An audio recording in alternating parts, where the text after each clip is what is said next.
Puji Tuhan. Selamat pagi, salam sejahtera dalam kasih Tuhan Yesus Kristus. Kita boleh bersyukur anugerah Tuhan boleh kita nikmati sampai saat ini.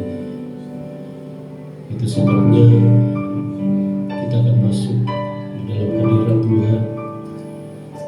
Kita akan memuji, memuliakan Tuhan, mengagungkan Tuhan, meninggikan Tuhan, sebab Dia Raja di atas segala raja. Haleluya. Mari naikkan syukur kepada Tuhan. Dan terima kasih Tuhan,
terima kasih, terima kasih.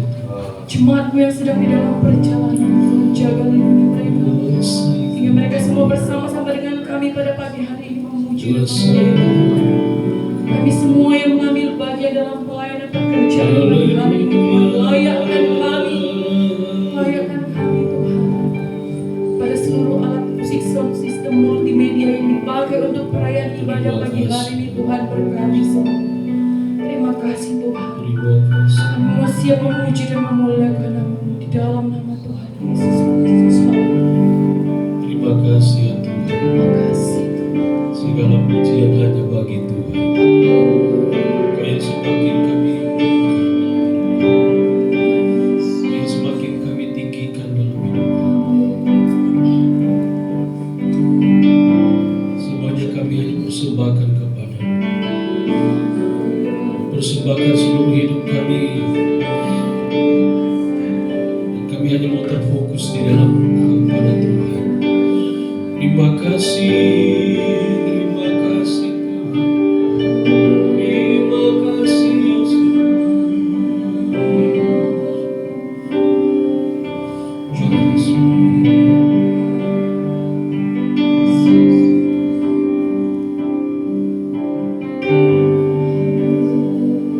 Engkau baik bagi kami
Mari dari awal kajian kita akan bersama-sama. Telah kulihat bukti kasih-Mu, Kau menderita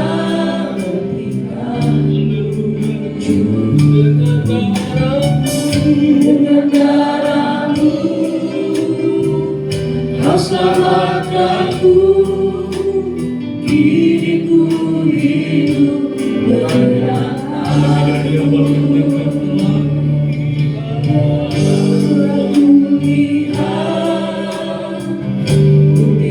bukti kasih-Mu yang besar bagi kami.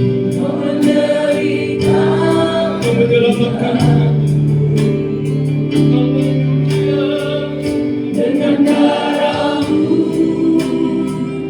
Kau selamatkanku.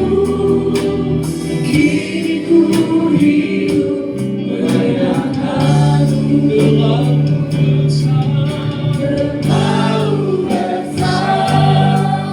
kasih-Mu Bapa, pengorbanan yang kami ingat lagi. Terlalu mahal darah-Mu Yesus, tercurah untuk padaku hidup. Terlalu besar kasih-Mu Bapa, pengorbanan yang kami ingat lagi. Terlalu mahal darah-Mu Yesus, tercurah untuk padaku terlalu besar kasih-Mu Bapa, pengorbanan yang kami ingat lagi. Terlalu mahal darah-Mu Yesus, tercurah untuk padaku hidup. Besar kasih-Mu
dengan setiap perbuatan Tuhan yang ajaib dalam hidup.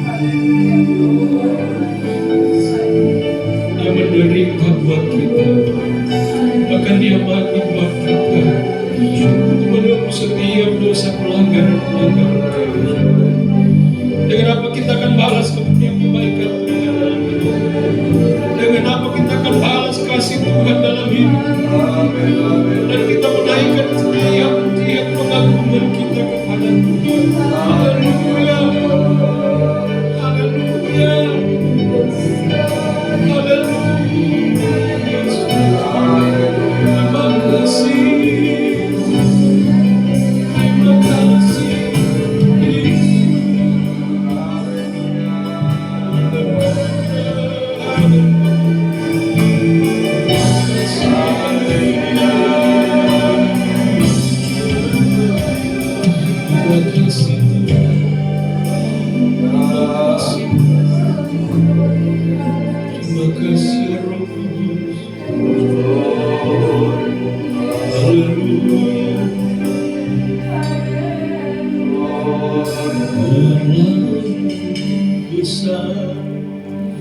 Kasih-Mu Bapa, pengorbanan yang Kau berikan bagiku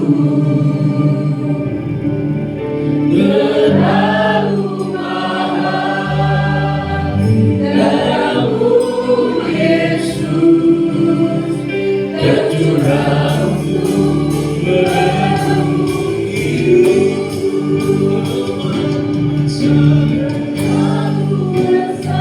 Mari sama-sama kita bangkit. Sambil kau mengangkat tangan di hadapan Tuhan, mengakui kebesaran keajaiban.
Terima kasih Tuhan, kami mau lebih lagi dalam kami menaikkan pujian kami, bertakhtalah Tuhan Kau dalam pujian kami, sehingga kami Tuhan menjadi pemuji-pemuji, penyembah-penyembah yang benar dalam kasih, kami akan siap lebih lagi untuk menaikkan pujian kami dalam nama Yesus. Haleluya. Semua yang percaya katakan amin. Haleluya. Haleluya. Puji Tuhan. Haleluya. Puji Tuhan. Amin. Katakan samping kiri ke belakang, Tuhan Yesus baik. Amin. Baikkan Tuhan dulu sekarang bahkan sampai selama-lamanya. Dia tidak pernah berubah. Haleluya.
Coba, ada jempol semua kan? Mana jempolnya? Haleluya. Yo, Tuhan Yesus baik. Amin. Sungguh amat baik untuk selama-lamanya. Tuhan Yesus baik. Tuhan Yesus baik. Tuhan Yesus baik. Sungguh amat baik untuk selama-lamanya. Tuhan Yesus baik. Kebaikan Tuhan dari dulu sekarang sampai selama-lamanya tidak pernah berubah. Amin.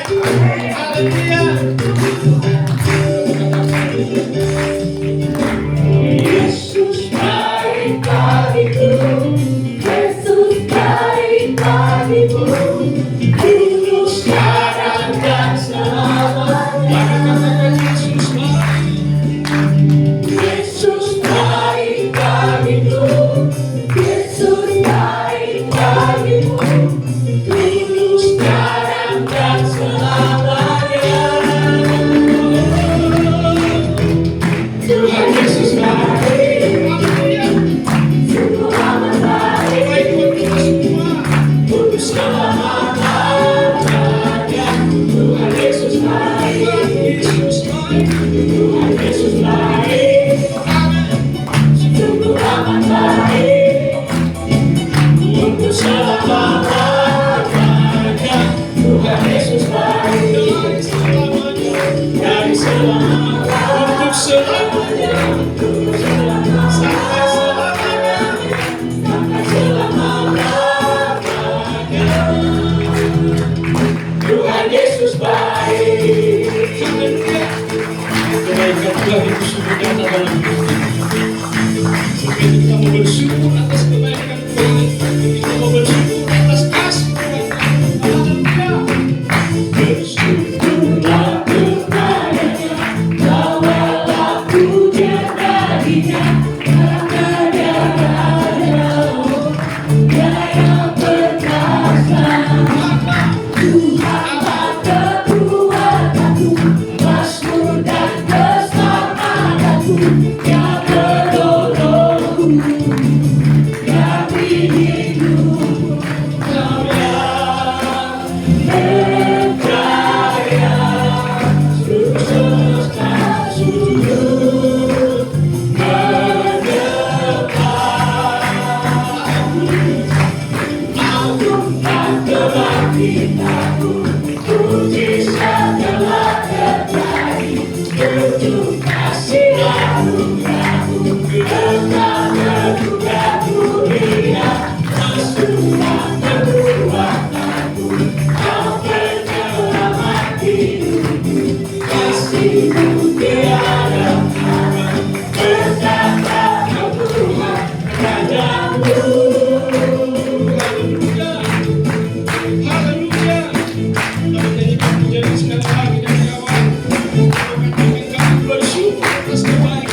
Tuhan dipersilakan. Terima kasih Engkau yang bertata di atas setiap hidup kami. Engkau yang termulia dalam hidup kami.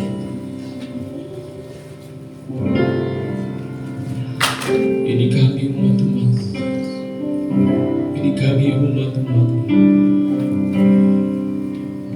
Oleh karena kasih-Mu, oleh karena darah-Mu,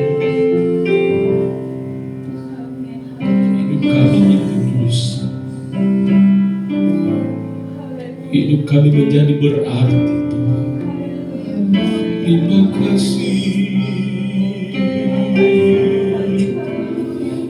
Terima kasih, Tuhan. Itu sebabnya kebenaran firman-Mu akan datang kepada kami. Kembali akan mengingatkan kami betapa besar pengorbanan Tuhan dalam hidup kami. Lewat tujuan darah-Mu mengingatkan kami kembali betapa besar pengorbanan Tuhan bagi kami. Karya keselamatan yang Tuhan sudah kerjakan bagi kami. Terima kasih Tuhan. Yang lemah dikuatkan, yang miskin diperkaya, yang buta diberikan, semua Dia buat bagimu. Oleh darah dikuatkan, yang miskin diperkaya, yang buta melihat, semua Dia buat bagimu.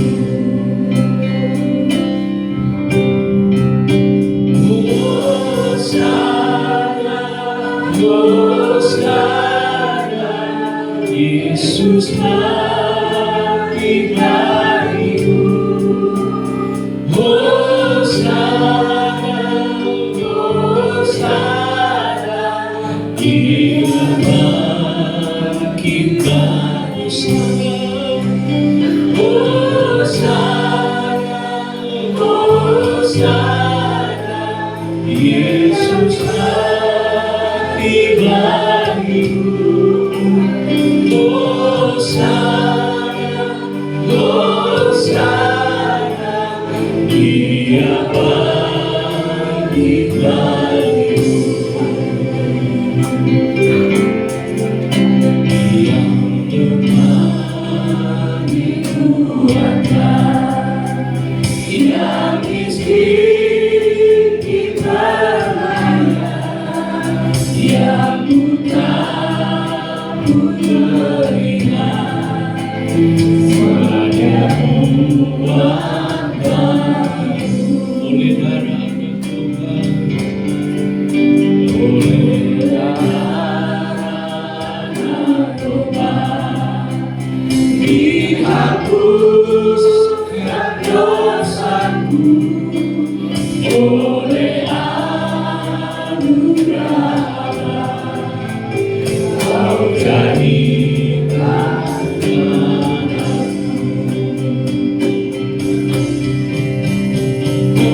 Hosana, Hosana, Yesus mati bagimu. Hosana, Hosana, Yesus mati bagimu. Hosana, Hosana, Yesus mati bagimu. Hosana, Hosana, Dia bangkit dari surga. Hosana, ayo sama-sama kita berteriak Hosana, Hosana, Dia bangkit bagimu. Hosana, Hosana, Yesus mati bagimu. Hosana, Hosana, Dia bahkan dikenakan dosa-Nya. Hosana, Hosana, kasih-Nya Hosana,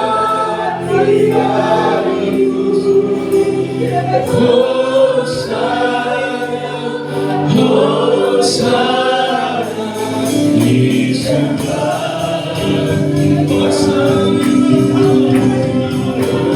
Hosana, Hosana, Yesus mati bagimu. Hosana, Hosana, Dia bangkit bagimu. Dia bangkit bagimu. Dia bangkit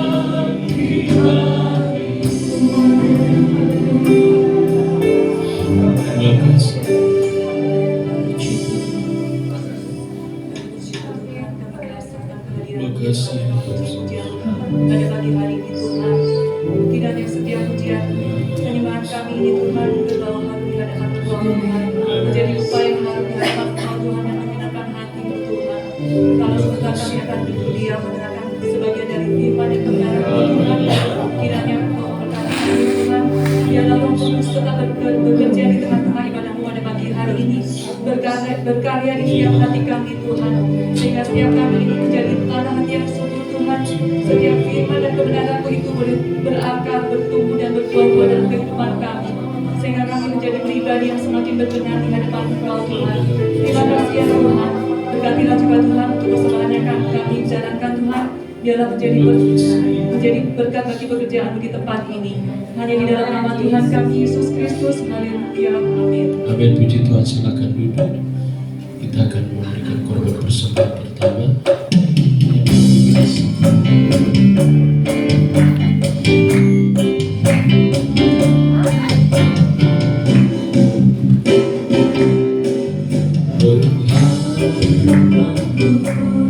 Hanya Yesus saja yang di atas Golgota. Dia gembala jiwaku yang subur. Yesus dia harapan, dia membelaku, dia membelaku dalam pencobaan, bebaskan dengan kuasa-Nya.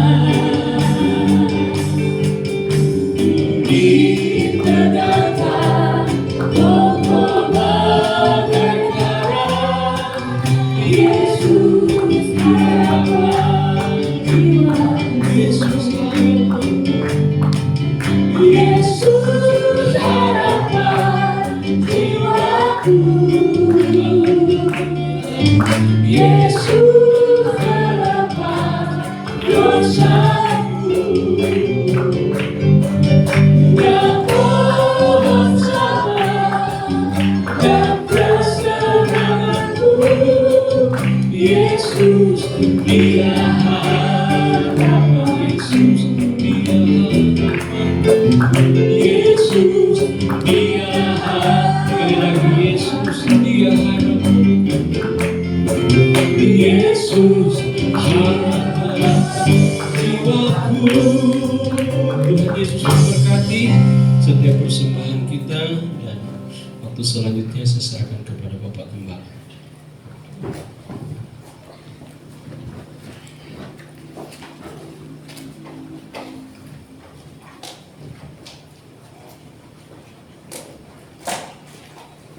Haleluya. Sekali lagi haleluya. Haleluya, puji Tuhan. Saudara, kita saudara. Sebelum saya ajak saudara membaca kitab, saudara, nanti sore, khususnya bapak-bapak, mari bergabung ikut ke puncak. Ya, kita ada sharing-sharing dan doa di sana ya. Hanya 1 malam saja. Tapi kalau ada yang mau lanjut boleh. Ya. Jadi kita rencana nanti habis ibadah sore, nah kita ke puncak. Kita khususnya untuk pria ya, untuk bapak-bapak saja.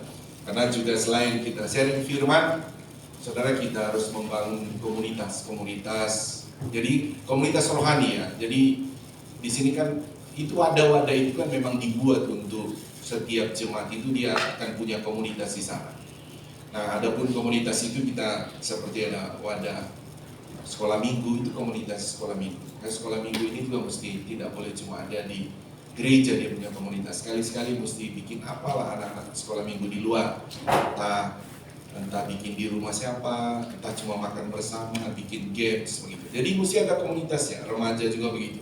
Nah, remaja kemarin mereka juga bulu tangkis bersama. Jadi ini untuk bangun komunitas ini tidak mudah, saudara. Mesti bikin beberapa kegiatan. Nah begitu juga wanita. Nah, wanita kemarin mereka ke Bandung, nah gitu saudara. Ke Bandung. Jadi tidak melulu di sini, tapi intinya poinnya adalah bagaimana mau bangun komunitas itu. Ya, sekali-sekali saya bilang kalau harusnya ibu-ibu ini kumpul di rumah siapa masak gitu. Jadi kita bapak-bapak bisa datang. Nah begitu juga kita bapak-bapak ini mau ke sana, ya mau ke puncak. Kita juga selain membangun komunitas dalam ibadah, bikin komunitas juga di luar. Jadi intinya harus ada komunitas rohani setiap jemaat. Amin saudara ya. Jadi ini komunitas keluarga besar kita, tapi kita harus gabung dengan komunitas-komunitas kita itu. Ya, oke. Itu salah satu tujuan kita mau ke puncak itu, dan pasti ada sharing firman dan ada doa di sana. Ya. Oke, itu saja sebagai penyampaian saya yang pertama. Sekarang kita buka Alkitab kita, saudara, di dalam Lukas pasal yang ke-15. Saudara, saya masih dalam topik yang sama ya, saudara. Karena saya punya topik ini ada 6 poin tentang topiknya tentang penderitaan. Baru ada tema-tema kecilnya ya, saudara, dalam poin-poin itu. Nah, kita sudah membahas tentang tujuan dari mana, kenapa Tuhan mengaruniakan penderitaan kepada orang percaya. Karena ini harus ditangkap benar sama orang percaya. Jangan sampai orang percaya atau orang ikut Tuhan ini berpikir kenapa kita menderita. Begitu. Padahal itu adalah kata Alkitab, kata firman Allah, memang itu dikaruniakan Tuhan. Nah, ketika kita memiliki iman ini, oh ternyata penderitaan itu dikaruniakan Tuhan. Nah, kita akan masuk pada pemikiran yang kedua, yaitu adalah apa tujuan Tuhan mengaruniakan penderitaan ini, atau apa maksudnya Tuhan karuniakan ini. Nah, ketika kita masuk di situ, kita tidak akan terjebak seperti orang Israel ketika keluar dari tanah Mesir. Ya, ketika menghadapi penderitaan, mereka komplain Tuhan, mereka protes Tuhan melalui Musa. Bahkan mereka bilang balik saja ke tanah Mesir. Nah gitu. Kenapa? Karena tidak mengerti konsep Tuhan. Nah sehingga jemaat Tuhan, saya harap mengerti tentang ini, sehingga ketika kita ada penderitaan, kita bukan protes Tuhan, kita bukan tinggalkan Tuhan, tapi kita akan bertanya, apa maksud Tuhan tentang ini? Amin saudara ya. Nah saudara, kita sudah bahas satu poin saudara mengenai penderitaan kepada orang percaya. Yang pertama saya ingat kita sudah bahas mengenai supaya Injil diberitakan. Ingat kepada Paulus ya, bahkan Paulus mau dia menderita, dia mau disidang supaya di situ dia beritakan Injil. Nah yang kedua karena ada rencana khusus Allah. Ya baik Yusuf kita lihat sudah bahas kemarin. Jadi itu memang Tuhan karuniakan itu karena ada rencana khusus Allah kepada orang itu. Nah sehingga kita harus bersekutu, Tuhan apa maksudmu dalam penderitaan ini. Nah yang ketiga saudara, kita akan bahas begini. Ini akan agak lebih tajam pada kita saudara. Lebih apa ya saudara, ya lebih tajam lah saudara. Yaitu begini saudara, poin yang ketiga kita akan bahas ini saudara. Tujuan dari penderitaan ini yang akan kita bahas adalah supaya orang itu sadar akan dosa. Jadi yang ketiga apa saudara? Supaya orang sadar akan dosa. Bilang sama-sama, 1, 2, 3. Supaya orang sadar akan dosa, khususnya orang percaya. Oke, mari kita kutip ayatnya dulu, baru kita akan membahas dari Lukas pasal 15, saudara, ayat yang ke-11. Kita baca panjang ya perikop ini. Sampai 32, tidak apa-apa, agak panjang saudara, tapi kita baca ya. Ayat 11, bangkit berdiri, di lantai bawah juga bangkit berdiri. Perumpamaan tentang anak yang hilang. Ayat 11 saya, 12 saudara. Yesus berkata lagi, ada seorang mempunyai 2 anak laki-laki. Kata yang itu kepada ayah Bapak, berikan kepada bagian harta milik yang jatuh. Lalu ayahnya membagi-bagikan harta yang ditinggalkan mereka. Beberapa hari kemudian anak bungsu itu menjual seluruh bagiannya itu, lalu pergi ke negeri yang jauh. Di sana ia memboroskan harta miliknya itu dengan hidup berfoya-foya. Setelah dihabiskannya semuanya, kedua bersama kelaparan dan lalu ia pergi dan bekerja pada seorang majikan di negeri itu. Orang itu menyuruhnya ke ladang untuk menjaga babinya. Lalu ia ingin menyusul ke ladang apa saja yang dilakukan itu. tetapi tidak seorang pun yang memberikan kepadanya. Lalu ia menyadari, nah ini menjadi poin pembahasan kita ya saudara, jadi supaya orang sadar akan dosanya. Lalu ia menyadari keadaannya, katanya, betapa banyaknya orang upahan Bapakku yang berlimpah-limpah makanannya, tetapi aku di sini mati kelaparan. Aku akan mati dan pergi pada Bapakku dan berkata kepadanya, Bapa, aku telah berdosa terhadap surga dan terhadap Bapa. Aku tidak layak lagi disebut anak Bapa. Jadikanlah aku sebagai salah seorang upahan Bapa. Maka ia pergi kepada bapaknya. Ketika ia masih jauh, ayahnya keluarganya. Lalu beberapa hatinya berbelas kasihan. Ayahnya kembali mendapatkan dia dalam orang kecil dan kecil. Kata anak itu kepadanya, Bapa, aku telah berdosa terhadap sorga dan terhadap Bapa. Aku tidak layak lagi disebut anak Bapa. Tetapi ayah itu berkata kepada pamannya, lekaslah bawa kemari jubah yang baik, pakaikanlah itu kepadanya dan kenakan cincin pada jarinya dan sepatu pada kakinya. Dan ambillah anak lembu tambun itu, sembelilah dia, dan marilah kita makan dan bersukacita. Sebab anak ini telah mati dan menjadi hidup kembali. Ia telah hilang dan didapat kembali. Maka mulailah mereka bersukaria. Tetapi anaknya yang sulung berada di ladang, dan ketika ia pulang dan dekat ke rumah, ia mendengar bunyi seruling dan nyanyian tari-tarian. Lalu ia memanggil salah seorang hamba dan bertanya kepadanya, apa arti semua itu? Jawab hamba itu, adikmu telah kembali dan ayahmu telah menyembelih anak lembu tambun, karena ia mendapatnya kembali dengan sehat. Maka hamba suruh ibu dan dia masuk. Lalu ayahnya keluar dan berbicara dengan dia.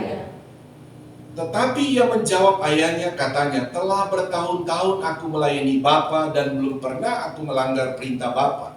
Tetapi kepadaku belum pernah Bapa memberikan seekor anak kambing untuk bersukacita dengan sahabat-sahabatku. Tetapi wajahnya adalah apa yang membuat mendengarkan saya bersama-sama berpacut-pacut, maka Bapa memberikan anak berlukan itu untuk dia. Kata ayahnya kepadanya, anakku, engkau selalu bersama-sama dengan aku, dan segala kepunyaanku adalah kepunyaanmu. Kita akan bersukacita dan bergerak karena engkau memakai dan dia hidup kembali. Ia telah hilang dan mendapatkan kembali. Bilang amin. Tuhan berkati, silakan duduk kembali, lantai bawah silakan duduk kembali. Nah saudara, pada poin yang ketiga ini, sebagaimana saya katakan tadi, saudara, kita akan membahas mengenai maksud dari penderitaan yang Tuhan anugerahkan. Jadi disebut dianugerahkan kepada orang percaya, saudara, dikatakan supaya orang percaya itu sadar akan dosanya. Gini saudara, saya bilang tadi, orang percaya, ingat ya, orang percaya itu salah satu gelar kepada orang percaya adalah menjadi anak Allah. Haleluya saudara. Ini salah satu gelar bagi orang yang percaya Yesus, orang diselamatkan, itu jadi anak Allah. Nah, saudara, ketika dalam konsep antara bapak dan anak, saudara, tidak ada, kata kitab Ibrani, saudara, tidak ada bapak, saudara, yang tidak menyayangi anaknya, saudara, apapun keadaannya. Kadangkala, saudara, kata kitab Ibrani, saudara, bapak itu menghajar anaknya karena dia menyayangi anaknya. Kan begitu saudara. Jadi dia menghajar anaknya bukan karena dia memusuhinya, bukan karena dia benci, tapi karena anaknya sudah berjalan di jalan yang salah. Nah saudara, kalau kita lihat, saudara, kita balik lagi. Dalam konteks antara bapak dan anak, dalam anak bungsu dan yang sulung ini, kita fokus kepada anak yang bungsu. Saudara, kalau kita lihat, saudara, ini kan sebetulnya adalah berbicara tentang bagaimana jemaat orang percaya dengan Tuhan. Ini tentang konteks cerita perumpamaan tentang anak yang hilang. Nah, saudara, ingat ya saudara, ketika kita lihat, waktu anak ini minta warisan begitu atau berkatnya, saudara, Tuhan sebetulnya memberikan. Jadi dalam arti kata begini saudara, saya mau bawa ini. Tidak salah saudara orang percaya mendapatkan warisan berkat dari Tuhan. Amin saudara ya. Tidak salah saudara kita saudara mendapatkan mungkin disebutnya kekayaan dari Tuhan. Tidak salah. Tidak salah saudara kita saudara meminta berkat kepada Tuhan, termasuk berkat jasmani. Tidak salah saudara dan saya meminta itu. Ya. Tetapi yang salah saudara kalau hidup dalam dosa, kan begitu saudara. Jadi berkatnya tidak salah sebetulnya di sini. Kalau saudara lihat tidak salah sebetulnya berkat itu. Kalau Tuhan memberi berkat tidak salah. Yang salah orangnya. Nah, harusnya kan ketika baik anak bungsu dan anak sulung kan sama-sama dapat berkat warisan. Tapi anak yang sulung saudara, dia kan tetap di dalam Tuhan, begitu saudara. Dia dapat berkat tapi tetap dalam Tuhan. Nah begitu. Tetapi yang bungsu ini dia dapat berkat tapi tinggalkan Tuhan. Kan itu saudara konteksnya. Jadi supaya saudara ketika membaca cerita ini jangan sampai saudara takut dapat berkat. Ketika dapat berkat warisan, ini kan bicara sebetulnya dari Tuhan, turun dari Tuhan, Tuhan wariskan berkat. Saya bilang tadi saudara lihat tidak salah itu berkat. Tetapi yang salah adalah saudara ketika orang dapat berkat tinggalkan Tuhan. Itu yang menjadi salah. Ketika anak bungsu ini terima berkat saudara, dia seharusnya kan dia sadar saya sudah dapat berkat. Saya mau tinggal dengan Bapa. Saya harus ada di sini. Ya. Tapi ketika dia pergi saudara, tinggalkan saudara. Ini juga bicara saudara bagaimana penting kita ada dalam satu komunitas rohani terus. Ketika kita tidak memberikan diri kita, saudara, dalam komunitas rohani, ya anak bungsu ini, saudara, dia akan menemukan komunitas-komunitas yang betul-betul kita lihat tadi, betul-betul komunitas yang akan membawa dia jauh dari Tuhan. Ya, jadi bukan berarti anak sulung ini saya baca ulang-ulang, saya yakin saudara anak sulung ini punya kesalahan juga. Tetapi dia tetap ada di dalam komunitas rohani, dia tetap di dalam komunitasnya dengan Tuhan.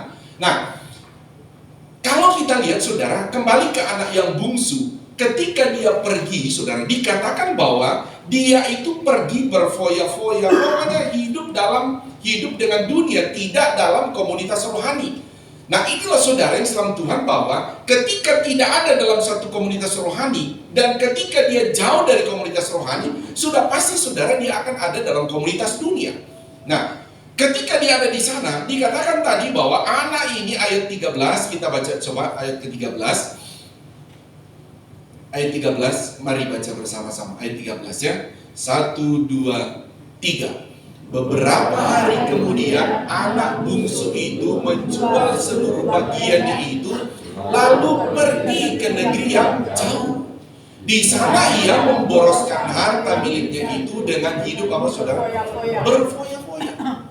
Jadi kita lihat saudara, ketika dia meninggalkan ini, saudara dalam komunitas dengan komunitas rohani dengan Tuhan, dia pergi dan dia hidup berfoya-foya.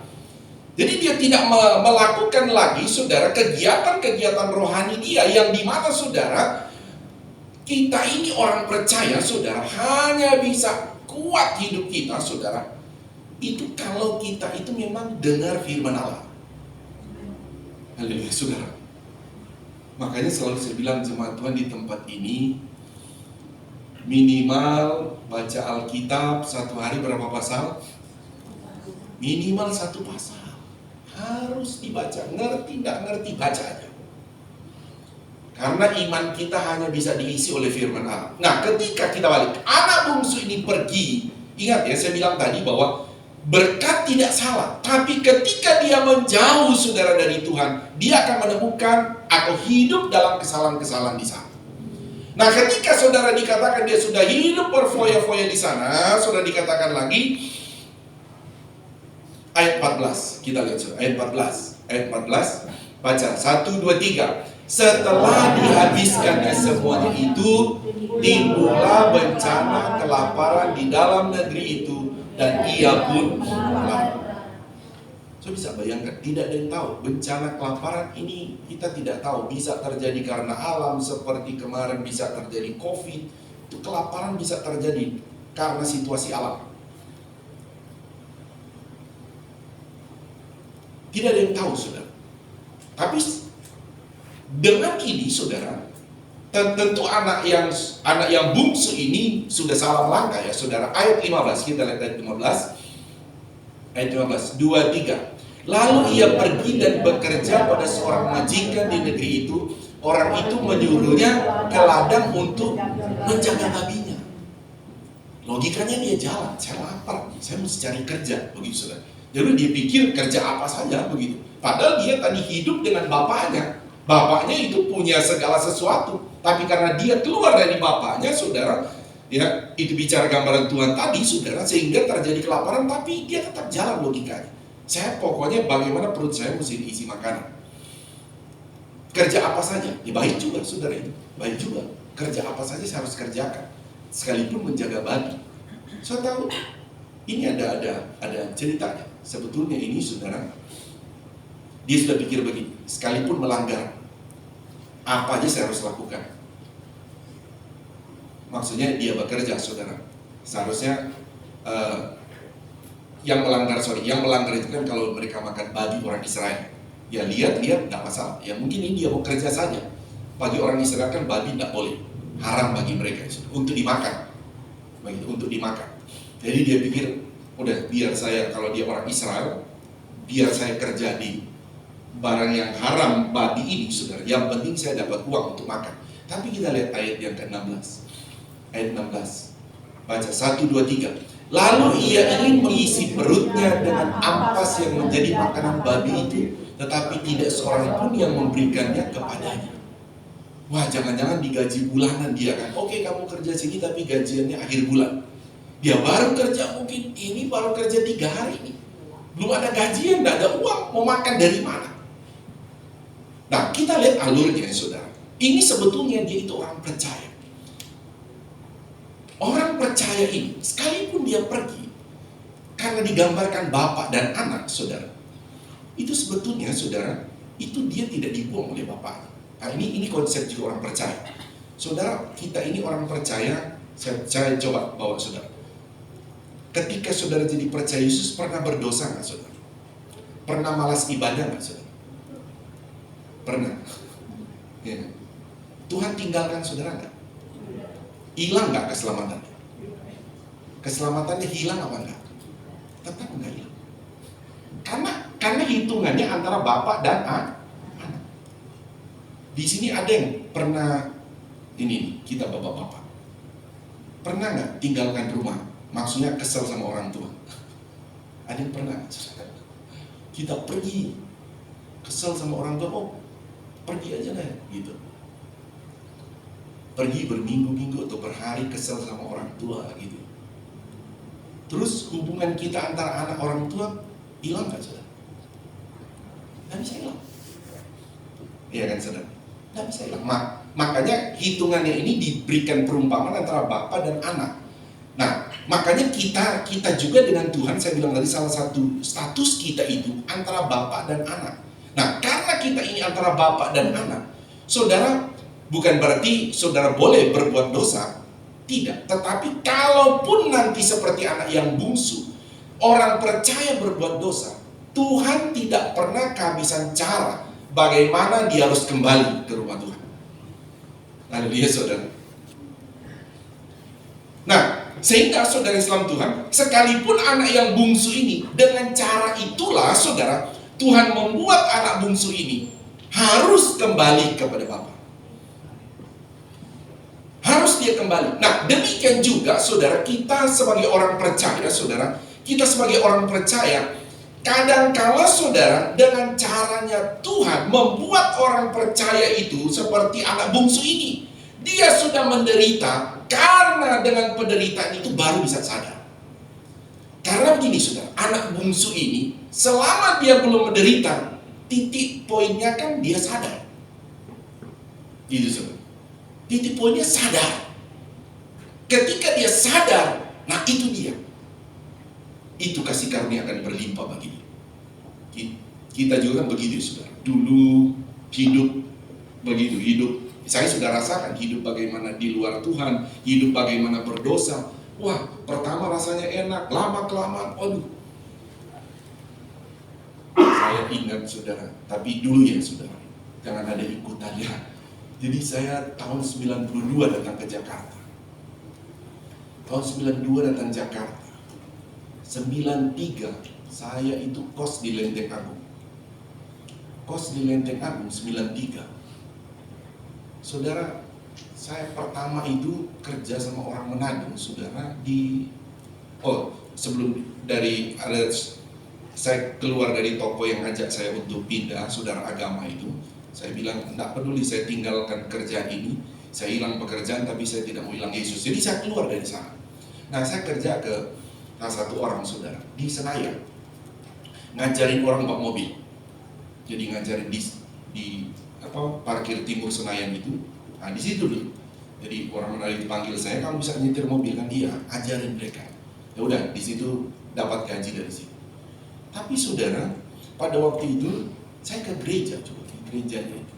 Saya ingat saya juga ke gereja ke Pasar Minggu waktu itu ya, di Pakasik. Saya belum ikut Tanda Evi dulu.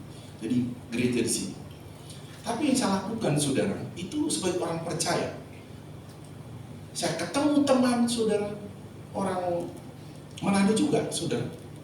Bapaknya saya ingat nakoda kapal. Terus dia bilang, ya kamu mau cari uang tambahan apa? Waduh, kita jual ganja saudara. Jual ganja, mau kejar-kejaran sama polisi. Satu waktu saya bawa tas saudara ke Senayan. Saya tahu pulang saya jadi apa saudara? Pada waktu saya naik bus, saya jalannya langsung lumpuh saudara. Kanan, kaki, saya seret. Saya mau turun dibantu orang, turun di Lenteng Agung naik bus. Saya duduk di halte, saya bilang, Tuhan, saya sudah berdosa. Nah, gitu saudara. Saya sadar apa yang saya lakukan ini dosa. Itu yang saya lakukan. Saya sadar ini dosa Tuhan. Jadi saya lihat, oh situ ada dokter.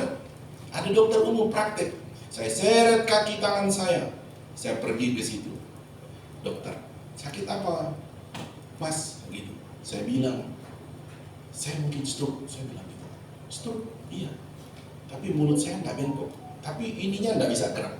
Kaki kanan, tangan kanan nggak bisa gerak. Coba kamu angkat. Ya nggak bisa, saya bilang. Dia angkat juga. Dia periksa. Dia bilang kamu darah normal semua. Normal. Wah, dokter bilang, saya mau kasih obat apa ya? Dia bilang begitu. Bapak kenapa? Wah, dia bilang begitu. Bergejolak saya sudah sadar. Ya oke dok, saya bilang, nggak dikasih obat. Saya sudah tahu. Jadi perjalanan saya ke tempat kos saya bilang, saya sadar Tuhan karena saya berdosa. Saya sadar karena saya berdosa. Jadi di perjalanan saya bilang terus, saya sadar karena saya berdosa. Saya akan tinggalkan ini. Pulang, saya angkat kasur saya lihat. Waduh, bawa kasur, taruh ganja-ganja itu, bilang, aduh gimana semua ini. Pokoknya saya bilang, saya tinggalkan ini. Saya taruh, saya tidur. Pagi-pagi saya bangun. Karena mau berangkat kerja, tuh buru-buru saya mandi. Pas sampai kamar mandi, saya kan lumpuh. Kok sudah ya? Wah, udah saya buru-buru mandi. Saya masuk kamar lagi. Saya lihat lagi. Aduh, sudah sembuh. Sayang juga ini kan ditinggalin saya gitu. Wah, berapa duit ini? Sudah sembuh kan saudara? Tapi pada waktu ditegur Tuhan, sadar. Gitu. Lagi menderita sadar. Tapi udah sembuh, hilang kesadaran lagi. Tapi saya bilang, tidak, saya tinggalkan. Saya balikkan kepada teman saya bilang, udah, saya tidak mau lagi. Saya putuskan, saudara, dan betul-betul hilang. Jadi, saudara Islam Tuhan bahwa ternyata, saudara, kadangkala penderitaan bagi orang percaya memang karena dosa. Karena dosa. Tapi saudara, sebagai orang percaya, saya sudah bilang tadi, saudara, orang percaya berdosa, kamu punya keselamatan tidak hilang. Tapi karena engkau orang percaya, karena engkau adalah anak, Tuhan pasti ajar. Haleluya, saudara. Karena anak. Sama saya bilang tadi ya, saudara. Oh itu ada dalam kitab Ibrani. Saya ajak saudara melihat, saudara. Mungkin kita lihat dulu saudara definisi dosanya, saudara. Saya kelamaan bercerita di saksian tadi. Mari kita lihat dulu definisi dosanya. 1 Yohanes 3 ayat 4. 1 Yohanes 3 ayat 4. Mari kita baca, saudara. 1, 2, 3. Setiap orang yang berbuat dosa melanggar juga apa? Hukum Allah. Sebab dosa ialah pelanggaran akan hukum Allah. Jadi dosa itu, apa itu dosa? Dikatakan dosa itu pelanggaran hukum Allah. Memang hukum Allah itu banyak sekali.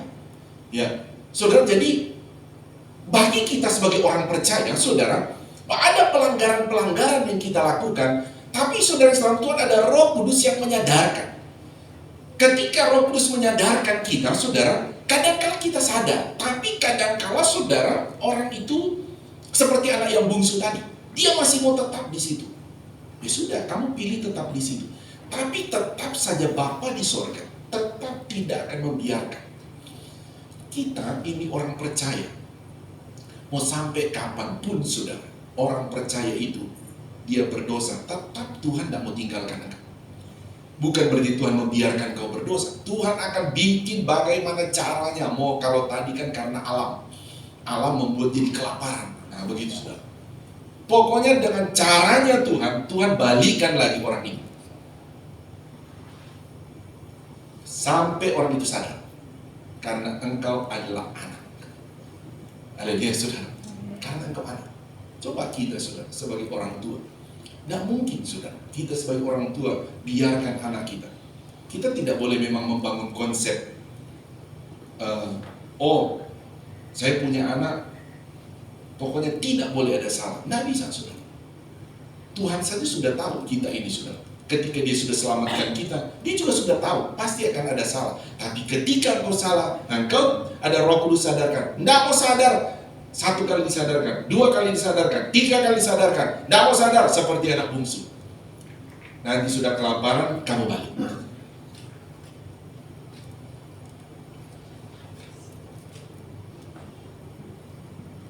Bisa bilang haleluya. Saya lihat mukanya agak takut semua, agak tegang. Karena semua orang berdosa soalnya kita. Orang percaya Yesus masih berdosa kan saudara? Cuma sayangnya kita cepat sadar, kan begitu. Tapi kalau tidak sadar, akan disadarkan. Pokoknya dengan caranya Tuhan bikin sadar. Haleluya. Saya ajak dulu saudara membaca Alkitab ya. Mari kita baca Roma 2 ayat 1. Roma 2 ayat 1.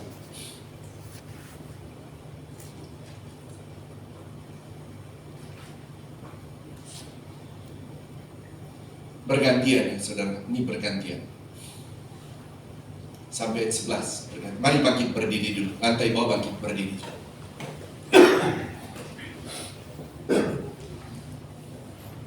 Ini berdiri agak berat dengan dosa kali ya. Percayalah saudara, Alkitab berkata sekalipun dosamu merah bagai kermisi, tapi kalau engkau sadar akan diputihkan seperti salju. Amin saudara.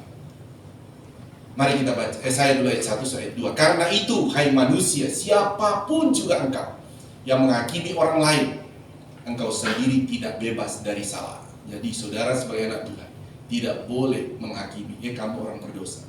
Sementara engkau berkata engkau orang berdosa, padahal kita sendiri orang berdosa. Engkau sendiri tidak bebas dari salah. Sebab dalam menghakimi orang lain, engkau menghakimi siapa? Dirimu sendiri. Karena engkau yang menghakimi orang lain melakukan hal-hal yang sama. Ayat 2. Tetapi kita tahu bahwa beberapa orang saudara itu atas mereka yang membuat demikian. Dan engkau, hai manusia, engkau yang menghakimi mereka yang berbuat demikian, sedangkan engkau sendiri melakukannya juga. Adakah engkau sangka bahwa engkau akan luput dari hukuman Allah?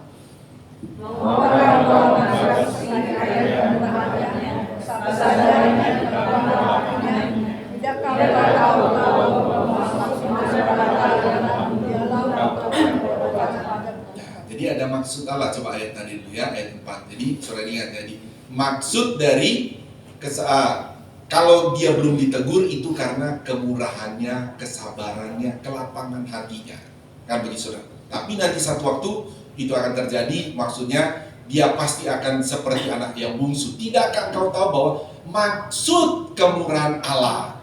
Jadi kalau ada orang berkata, oh buktinya saya masih berdosa, tidak apa-apa.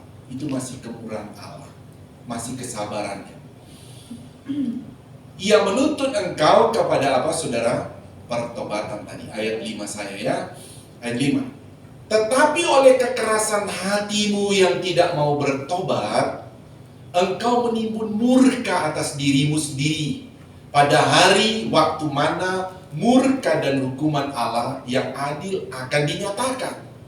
Dia akan membalas setiap orang menurut perbuatannya, yaitu hidup kekal kepada mereka yang dengan tekun berbuat baik, mencari kemuliaan, kehormatan, dan ketidakbinasaan. tetapi murka dan berlaku pada mereka yang mencari kepentingan sendiri, yang tidak taat kepada kebenaran, melainkan taat kepada kezaliman. Ayat 9 saya ya, penderitaan dan kesesakan akan menimpa setiap orang yang hidup yang berbuat jahat. Pertama-tama orang Yahudi, sekalipun orang Yahudi itu memang pilihan. Jadi kita juga sudah termasuk pilihan Tuhan. Tapi bukan berarti karena Tuhan sudah pilih, justru karena Tuhan sudah pilih, makanya Tuhan pasti hajar orang Yahudi. Begitu kan saudara? Pertama-tama orang Yahudi dan juga orang Yunani. Nah orang Yunani ini mewakili kita di luar Yahudi. Ayat 10. Tetapi kemudian kehormatan dan segala akan diperoleh seseorang yang berbaik. Tentang orang Yahudi dan juga orang Yunani. Ayat 11 bersama-sama. 2, 3. Sebab Allah tidak memandang bulu. Bilang amin. Tuhan berkati, silakan dulu. Jadi saudara kita lihat deh, Allah tidak memandang siapapun. Oh, kamu itu orang Israel, orang pilihan Allah. Kamu itu orang Yunani, kamu harus diselamatkan. Tidak. Kamu itu sama-sama sudah anak. Begitu. Kamu itu sama-sama sudah diselamatkan oleh Tuhan. Tapi karena kamu sudah diselamatkan oleh Tuhan, dan Tuhan justru sudah memberkati engkau dengan anugerah keselamatan itu, tapi kamu tinggalkan Tuhan. Kamu hidup di dalam dosa. Ya karena, kenapa Tuhan saudara memberikan penderitaan kepada orang percaya, supaya orang percaya itu sadar akan dosanya. Nah gitu, dia sadar.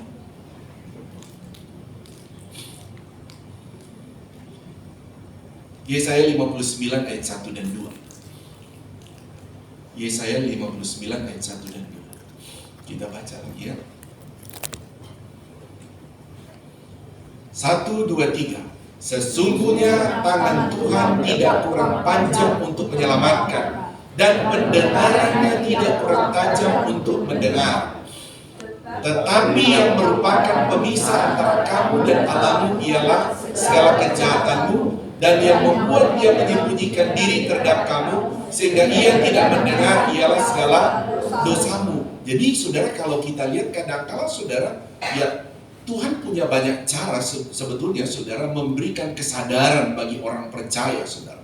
Ya, sehingga orang saja kadang-kala dia merasa kekosongan. Kok saya kok rasanya kosong ya? Rasanya Tuhan tuh tidak memberikan damai. Saudara, itu saja sudah bagian dari Tuhan bertujuan menyadarkan orang percaya.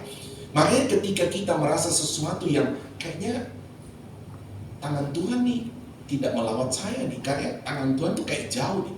Nah, saudara, saya mengatakan sebagai jemaat Tuhan, karena kita ini adalah anak, saudara jangan takut kepada Tuhan untuk berkata, Tuhan, apa maksud Tuhan? Nah, gitu, saudara. Nanti kita akan dituntut oleh Roh Kudus. Roh Kudus akan tuntut, Roh Kudus akan bilang, kamu tuh udah salah. Ketika kita salah, kita berkata, oh iya ya, saya udah salah, saya sadar. Nah, gitu, saudara. Jadi kita sadar, kita balik lagi. Haleluya, saudara.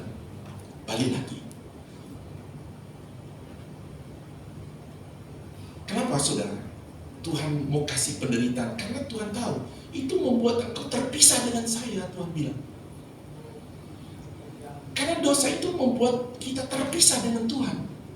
Makanya Tuhan sadar, Tuhan tidak mau kita sebagai anak terpisah seperti anak yang bungsu tadi. Tuhan tidak mau kamu jauh-jauh. Karena sampai begini ya saudara, kalau kamu hidup di dalam Tuhan, kan Tuhan janjikan berkat Tuhan di dalam Tuhan, bukan di luar Tuhan. Amin saudara. bukan di luar Tuhan. Jadi Tuhan bilang, saya itu sudah pilih kamu, saya itu punya rencana khusus buat kamu. Tapi kamu sekarang di luar Tuhan, kamu hidup di dalam dosa. Tuhan harus kembalikan kita dengan caranya Tuhan.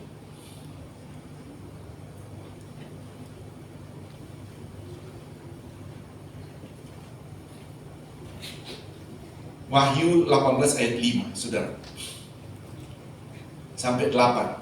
Ini bicara tentang dikutip untuk peristiwa di Babilonia. Orang Israel ketika ada di Babilonia. Jadi begini, jadi dosa itu ternyata Alkitab juga bilang dia seperti ada takaran. Terus tak sampai pada titiknya, saudara. Nah, situ baru Tuhan pertama disadarkan, tapi dosa dia tambah. Tapi ada titiknya, Tuhan akan bilang stop. Nah gitu, ini cara Tuhan nih. Kamu harus pakai cara penderitaan nih, baru bisa sadar. Nah gitu. Pertama Roh Kudus kasih dulu, entah Roh Kudus bicara. Kalau pada saya entah melalui anak, melalui istri, melalui firman, begitu orang-orang terdekat, entah melalui alam. Nah sadar-sadar juga, nanti ada cara Tuhan. Nah gitu saudara. Coba kita bacain, 1, 2, 3. Sebab dosa-dosanya telah bertimbun-timbun sampai ke langit, dan Allah telah mengingat segala kejahatannya. Ayat 6. Balaskanlah kepadanya sama seperti dia juga membalaskan, dan berikanlah kepadanya 2 kali lipat menurut pekerjaannya. Campurkanlah baginya 2 kali lipat di dalam cawan pencampurannya. Ayat 7. Padanya siksaan dan perkabungan sebanyak kemuliaan dan kemewahan yang telah ia nikmati, sebab ia berkata di dalam hatinya, aku bertahta seperti ratu, aku bukan janda, dan aku tidak akan pernah berkabung. Ayat 8 terakhir. Sebab itu segala malapetakannya akan datang dalam 1 hari, yaitu sampar dan perkabungan dan kelaparan, dan ia akan dibakar dengan api, karena Tuhan Allah yang menghakimi dia adalah kuat. Amin, saudara. Tuhan itu, saudara, bagaimana kalau kita bicara bangsa Israel, saudara, pada waktu dibuang di Babilonia, saudara, itu kan selama 70 tahun nih, saudara. Itu sampai mereka harus sadar. Cukup lama, saudara. Tapi, saudara, untuk keluar dari Babilonia, saudara, sudah tidak mungkin mereka bebas. Tapi bagi Tuhan, tetap saja Tuhan punya rencana mengembalikan orang Israel balik lagi.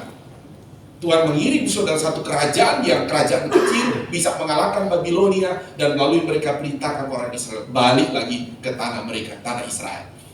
Balik lagi menyembah Tuhan, balik lagi datang pada Tuhan. Jadi saudara, dalam hal ini sekali lagi saudara, saya masih panjang sebetulnya ini.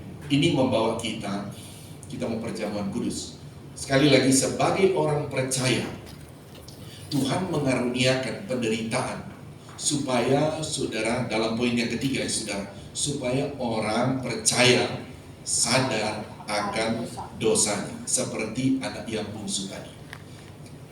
Tuhan lebih mengasihi jiwanya, soalnya saudara. Tuhan mengasihi jiwanya. Karena apa, saudara? Dia cuma anak bungsu ini menderita sebentar saja, daripada nanti dia menderita di neraka kekal. Iya kan, saudara? Lebih baik kamu menderita dengan tujuan Tuhan kasih kamu sadar. Kamu sadar supaya kamu balik. Itu bukti kasih Tuhan. Jadi penderitaan bagi orang percaya, saudara, bukanlah satu kejahatan atau kemarahan Tuhan. Bukan. Itu karena dengan cara Tuhan memperlihatkan kasih Tuhan kepada orang percaya, karena orang percaya telah berdosa, supaya orang percaya balik. Tuhan tuh punya rencana yang luar biasa buat kita. Amin, saudara. Tuhan tuh selamatkan kita, saudara, bukan selamatkan dia bilang, A, kamu selamat, B, kamu selamat. Enggak. Dia tebus dosa kita di kayu salib. Haleluya, saudara. Tidak mudah, saudara. Tidak ada yang bisa lakukan ini. Alkitab berkata dosa itu harus masuk neraka orang itu. Tapi karena begitu besar kasih Allah akan dunia ini, sehingga ia mengaruniakan anaknya yang tunggal, supaya setiap orang yang percaya kepadanya tidak binasa, melainkan beroleh hidup yang kekal. Memang kalau dengar ayat itu sepintas saudara, itu enak. Tapi si penebus mau menjalankan itu kan tidak mudah. Bagi kita mudah, mau percaya saja kepada anaknya yang tunggal. Tapi anaknya yang tunggal ini, saudara, bukan datang ke dunia ini terus datang, saya juru selamat. Tidak. Dia harus tanggung dosa kita di atas kayu salib. Haleluya, saudara. Dia tanggung dosa kita. Makanya saudara, karena kita sudah diselamatkan oleh Tuhan, karena kita sudah anaknya, makanya kalau kita buat dosa, pasti Roh Kudus sadarkan. Amin, saudara. Roh Kudus sadarkan. Terus cara Roh Kudus sadarkan, jangan saudara begini ya, tunggu suara dari langit datang. Enggak, saudara. Dia bisa dari teman kita, dia bisa dari suami kita, istri kita, anak kita, dari khotbah kita dengar. Itu cara Roh Kudus menyadarkan, sadar. Tapi kalau seperti anak bungsu, tapi kalau tidak sadar juga, ada namanya terakhir itu. Kalau di Wahyu bilang tadi, sudah penuh dia, sudah sampai ke langit. Nah gitu saudara, dosanya sudah sampai ke langit. Nah ada cara Tuhan, karena engkau anak, udah kasih penderitaan saja, supaya kamu sadar. Dia sadar, anak bungsu ini Tuhan bilang, kasih lagi dia punya berkat. Haleluya saudara. Kasih pakai jubah, pakaikan dia lagi, kasih dia nikmati berkat lagi, karena memang ini janji Tuhan buat dia. Haleluya. Saya percaya kita diberkati Tuhan. Amin. Kalau kita berdosa, jangan tinggalkan Tuhan. Datang pada Tuhan. Amin. Kalau kita diberkati Tuhan, jangan tinggalkan Tuhan. Tetap datang pada Tuhan. Mari kita bangkit berdiri. Kita akan terima perjamuan kudus. Yang bertugas perjamuan kudus maju ke depan. Kita berdoa.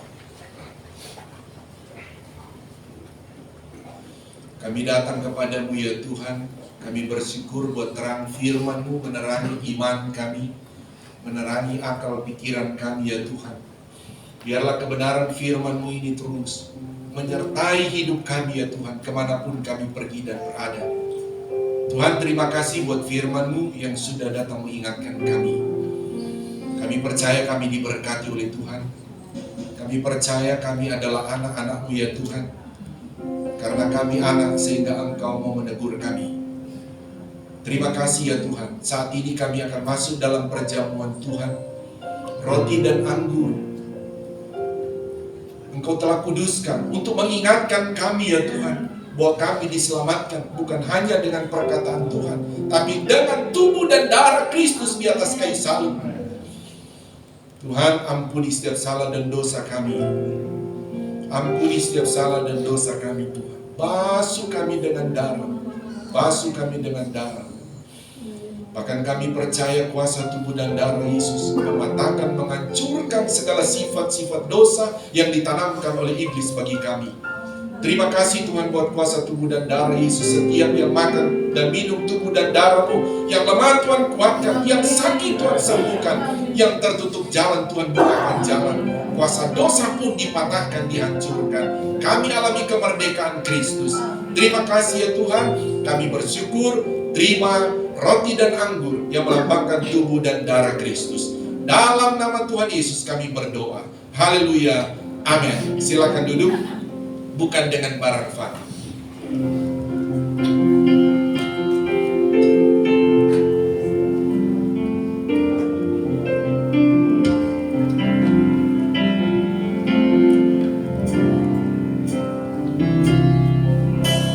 Bukan dengan barang fana,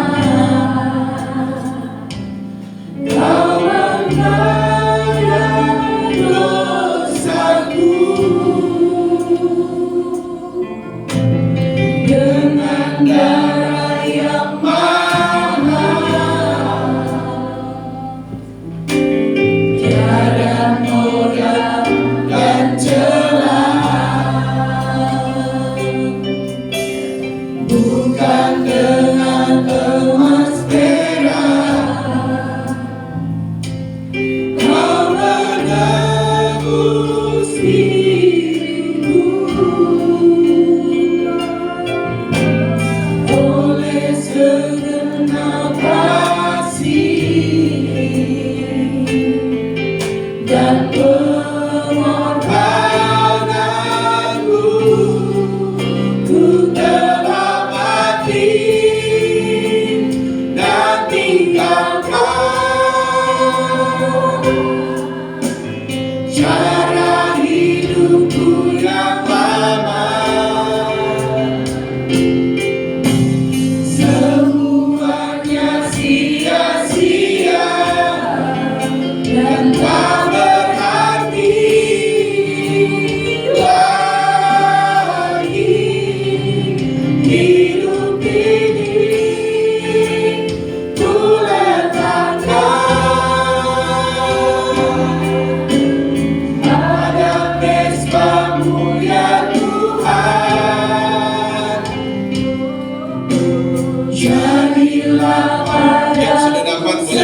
dosa kami merah seperti kermisi. Firman-Mu berkata, ya Tuhan, ketika kami sadar, Engkau sucikan seperti, ya Tuhan, salju. Engkau tidak mengingat dosa kami, ya Tuhan. Sebab itu Tuhan, kuasa tubuh dan darah-Mu menebus dosa-dosa kami, menghancurkan setiap sifat dosa-dosa. Dan kami percaya pintu berkat terbuka bagi kami. Sebelum kami makan, kami dengarkan firman-Mu. Sebab apa yang telah aku teruskan kepadamu, telah aku terima dari Tuhan, yaitu bahwa Tuhan Yesus pada malam waktu Ia diserahkan mengambil roti, dan sesudah itu Ia mengucap syukur atasnya, Ia memecah-mecahkannya dan berkata, inilah tubuhku yang diserahkan bagi kamu. Perbuatlah ini menjadi peringatan akan aku, dengan menyebut dalam nama Tuhan Yesus Kristus. Makan dengan iman.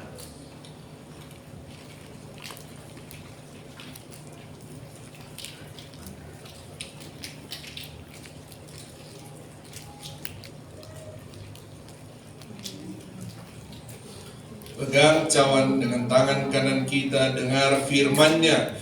Demikian juga Ia mengambil cawan sesudah makan, lalu berkata, cawan ini adalah perjanjian baru yang dimeteraikan oleh darah-Ku. Perbuatlah ini setiap kali kamu meminumnya, menjadi peringatan akan aku, dengan menyebut dalam nama Tuhan Yesus Kristus. Minum dengan iman.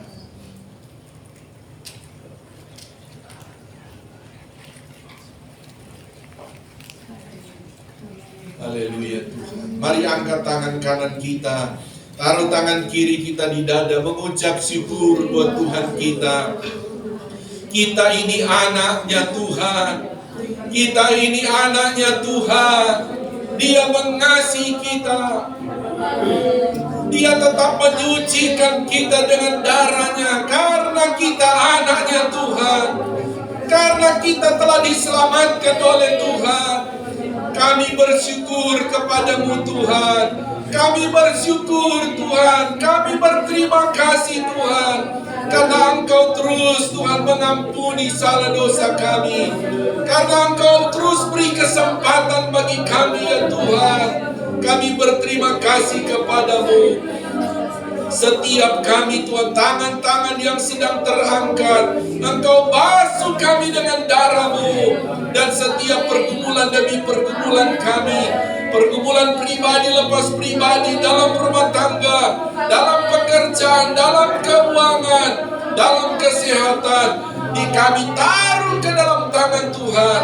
Di dalam Tuhan terjadi mujizat bagi kami. Terima kasih ya Tuhan. Kami bersyukur untuk firman-Mu. Juga kami bersyukur untuk tubuh dan darah-Mu telah menyucikan kami, menguduskan kami. Dalam Tuhan Yesus kami diberkati. Haleluya. Semua yang percaya berkata amin. Tepuk tangan, beri kemuliaan Tuhan. Haleluya, haleluya. Silakan duduk, lantai bawah silakan duduk. Saya serahkan pada yang bertugas.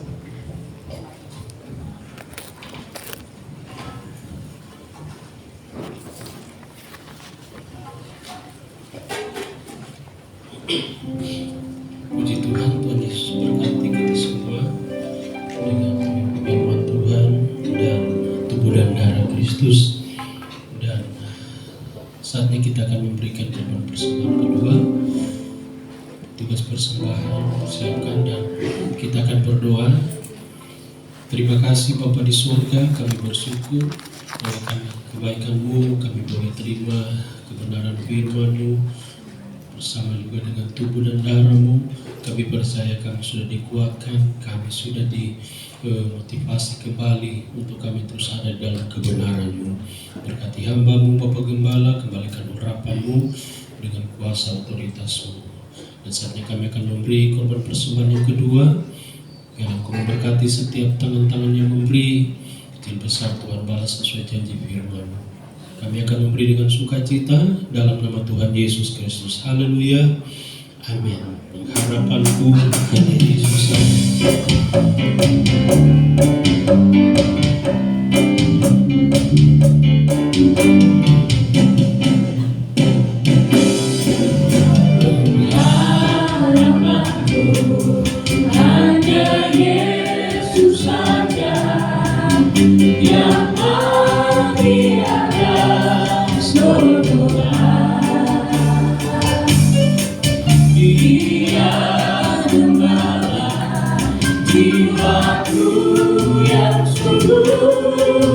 Yesus dia harapanku, dia membelaku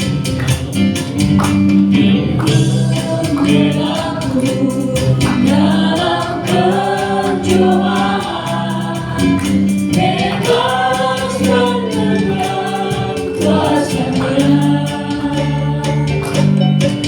Budi tegakkan kokohkan Yesus harapan jiwa, Yesus harapan jiwaku, Yesus pelepas dosaku. Dia Tuhan sekarang dan kesenanganku, Yesus dia harapanku, Yesus dia harapanku, Yesus dia harapanku.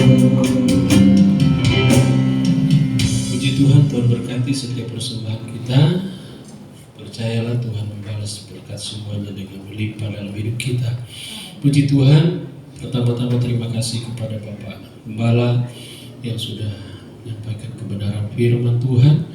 Berdoa biar Tuhan terus pakai Bapak Gembala semakin hari sehingga rahasia-rahasia kebenaran firman Tuhan dibukakan melalui Bapak Gembala untuk kita semua jemaat Tuhan yang ada di tempat ini, sehingga kita semakin terus bertumbuh di dalam iman kepada Tuhan.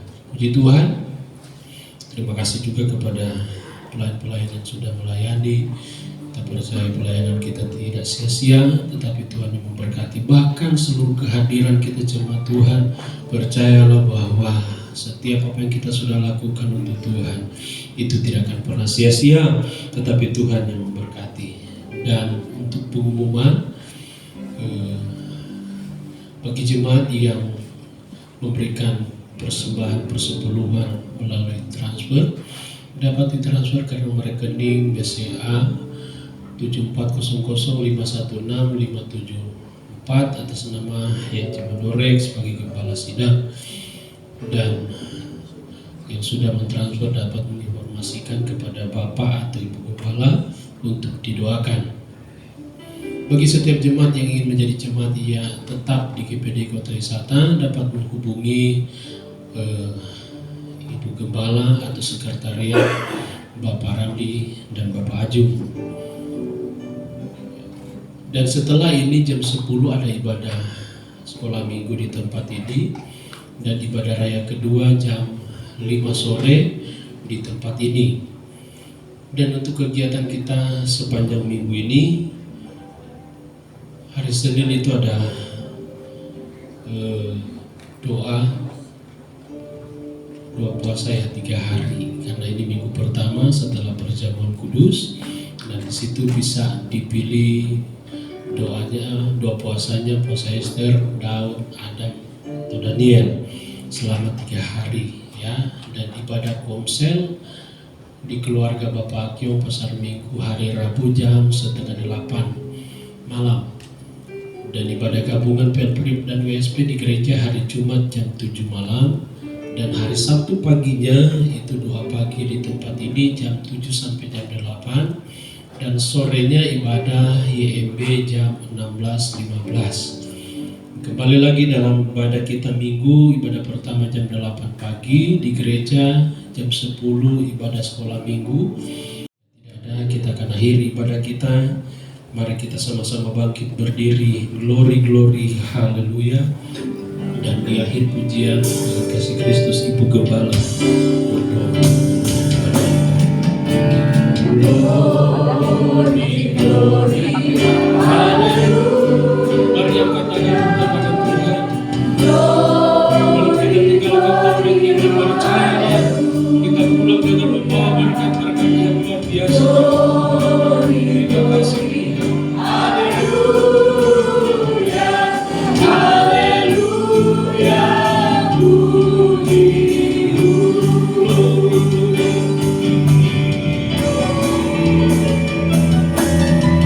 glory, glory, haleluya,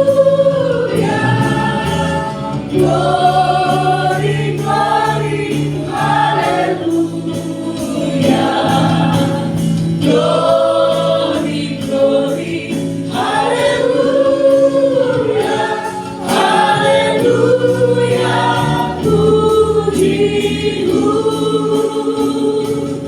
haleluya, puji, haleluya, puji. Segala puji, hormat, kemuliaan kami kembalikan kepadamu. Engkau Allah yang dahsyat, Engkau Allah yang luar biasa, Engkau Allah yang maha tahu, Engkau Allah yang maha mengenal setiap hati kami.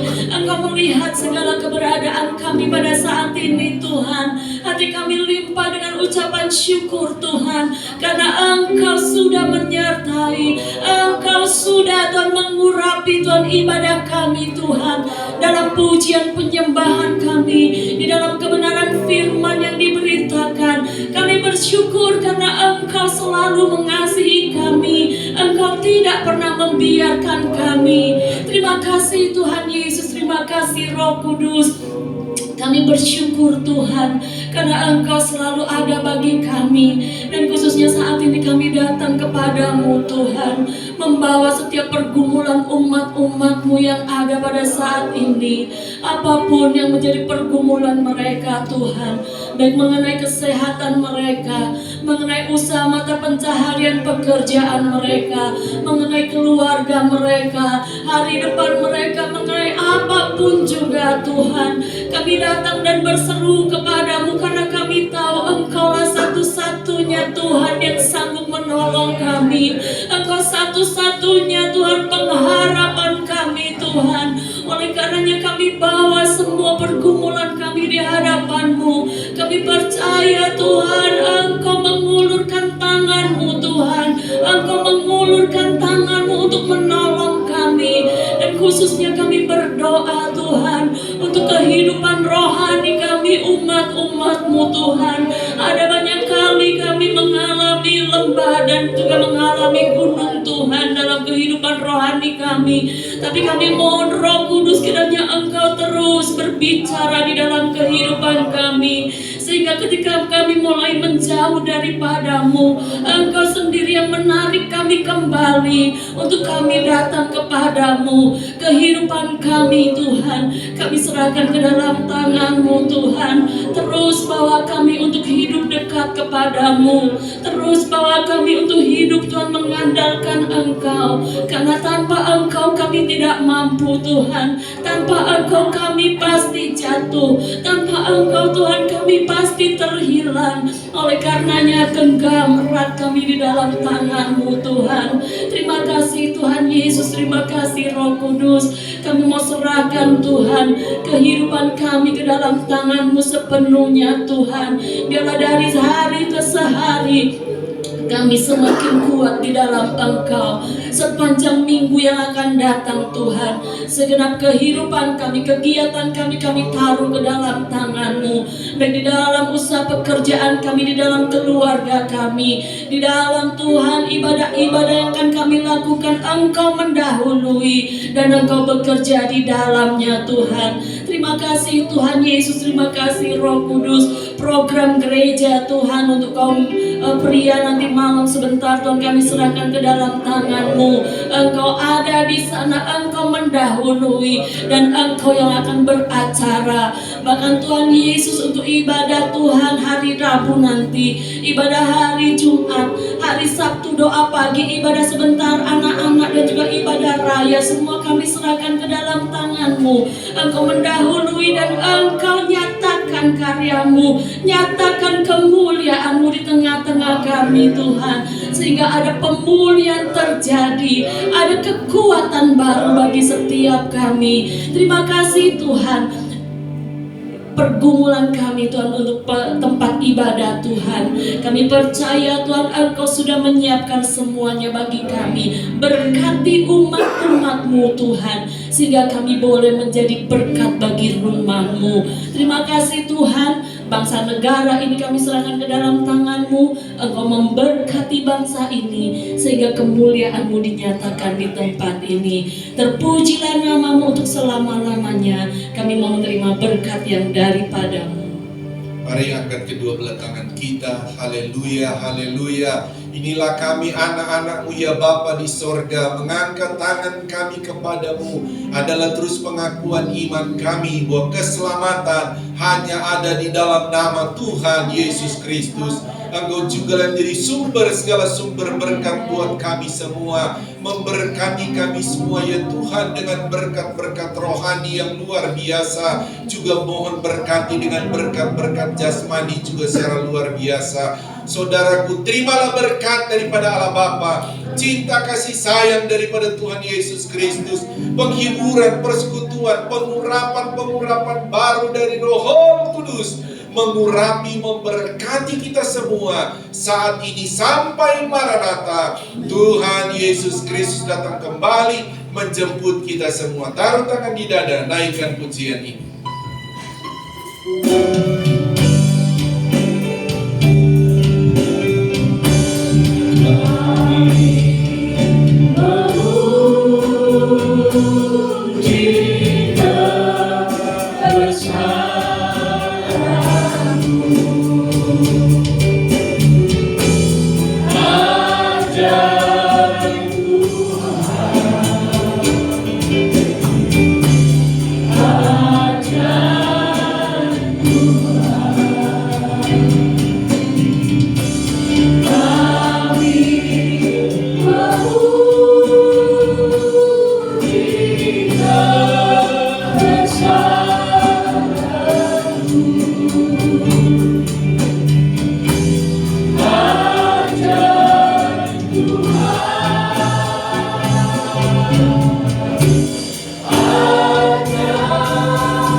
Selamat hari Minggu buat kita semua.